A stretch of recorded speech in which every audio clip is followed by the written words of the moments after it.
Hi, my name is Ben Livneh with the University of Colorado, and in this lecture I'm going to talk about groundwater.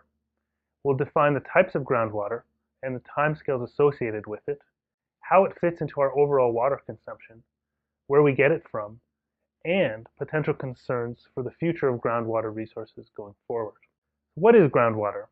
It's subsurface water below the water table in saturated soils and geologic formations called aquifers. Groundwater typically originates as either rainwater or snowmelt that does not flow overland, but rather percolates and is stored in the soil and bedrock within the tiny spaces between the soil and rock particles. Although groundwater makes up only a small portion of the Earth's total water, that is 1.7%, it constitutes approximately 30% of the total fresh water, making it an important water resource. It's also worth noting that over 50% of groundwater is saline, that is, contains high salt concentrations. So despite its slow-moving nature, groundwater is never completely static, it's always moving. As the diagram shows, the nature of groundwater movement is determined by the characteristics of aquifers, soil, and confining layers of subsurface rocks. The rate of water moving below the ground depends on the permeability, that is, how much resistance the water experiences to move, as well as the porosity, that is, the amount of open space within the subsurface material. If the subsurface is highly permeable or porous, then the groundwater can move significant distance in a number of days. However, groundwater can also sink into deep aquifers where it takes centuries or millennia to move back to the environment, or even go into deeper groundwater storage where it can stay for even longer. So now let's define the two types of aquifers.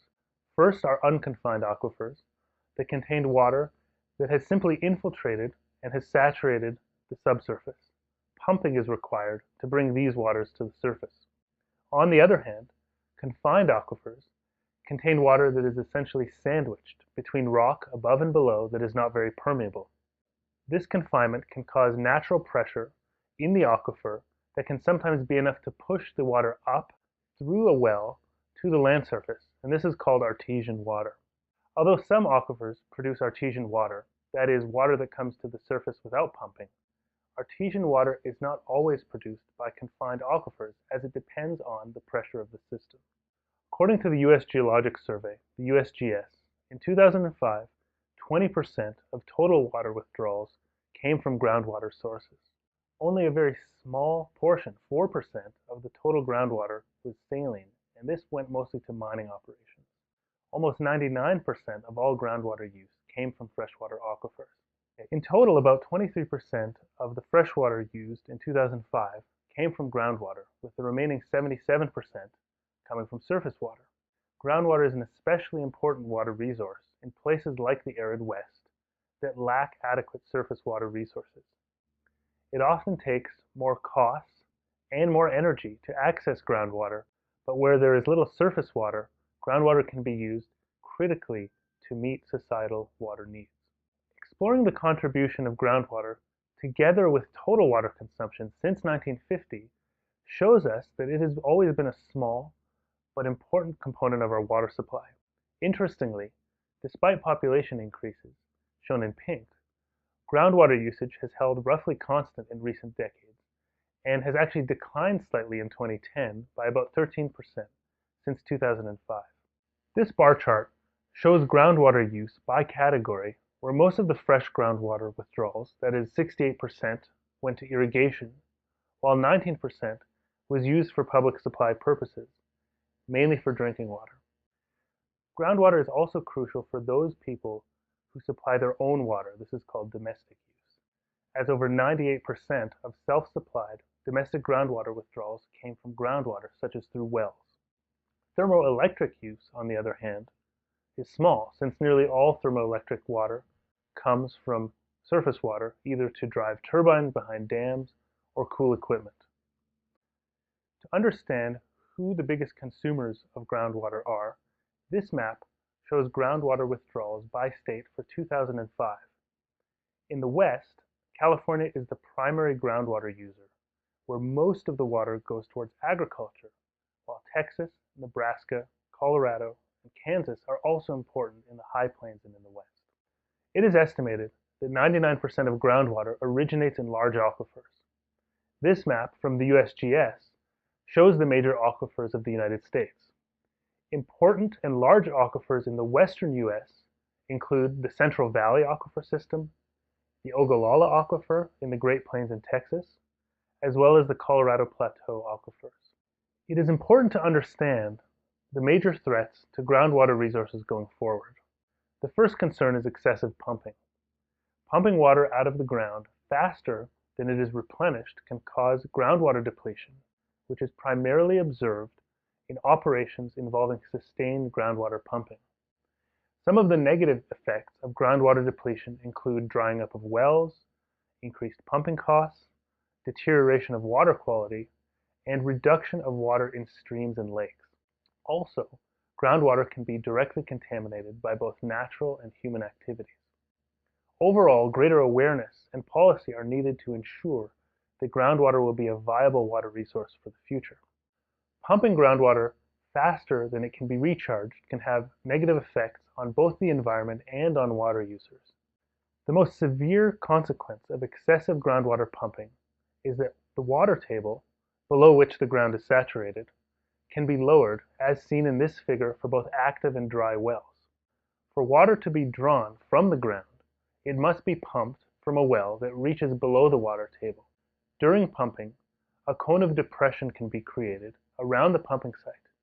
If groundwater levels decline too far, then the well owner may have to deepen the well or drill a new well altogether. Also, as water levels decline, the rate of water that a well can yield may decline and the earth above the well may subside.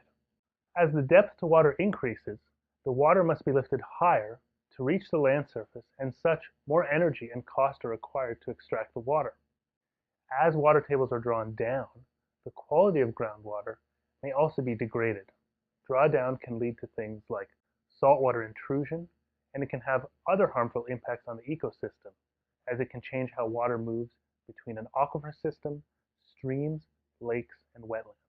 Groundwater depletion has been a concern in the Southwest and High Plains for many years. However, as shown in this map, increased demands on our groundwater resources have overstressed aquifers in many areas of the nation, not just in arid regions. It is worth noting that groundwater depletion can occur over a wide range of spatial scales, from large aquifers all the way down to a single well. The severity of groundwater depletion depends on several factors, including pumping rate, physical properties of the aquifer, natural and human-driven recharge rates. Now, groundwater contamination can come in various forms, both natural and man-made. Arsenic contamination of groundwater is often caused by naturally occurring high concentrations of arsenic in deep groundwater. A drinking water standard of 50 parts per billion of arsenic, or 50 ppb, was originally established by the United States Public Health Service in 1942. The Environmental Protection Agency, EPA, more recently updated this standard to 10 parts per billion in 2006. Many public water supply systems in the U.S. obtained their water from groundwater supplies that had met the old 50 ppb standard but exceeded the new standard. These utilities were forced to either find alternative supply or inexpensive means to treat the arsenic in the water. In Arizona and California, it is estimated that more than 30% of water supply wells were put out of compliance by the new regulation. Nitrate, on the other hand, comes from nitrogen, a plant nutrient supplied by inorganic fertilizer and animal manure. Beneath agricultural lands, shown in the figure, nitrate is the primary form of nitrogen and is soluble in water and can easily pass through the soil into the groundwater. Nitrate can persist in groundwater for decades and accumulate to high levels as more nitrogen is applied to the land surface every year.